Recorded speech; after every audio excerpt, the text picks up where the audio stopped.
Early bird catches early worm. But this is something like early bird gets fed by Kian.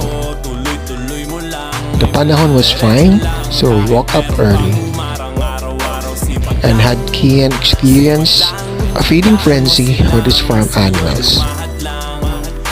We are lucky for we got chicken, goose, and a turkey.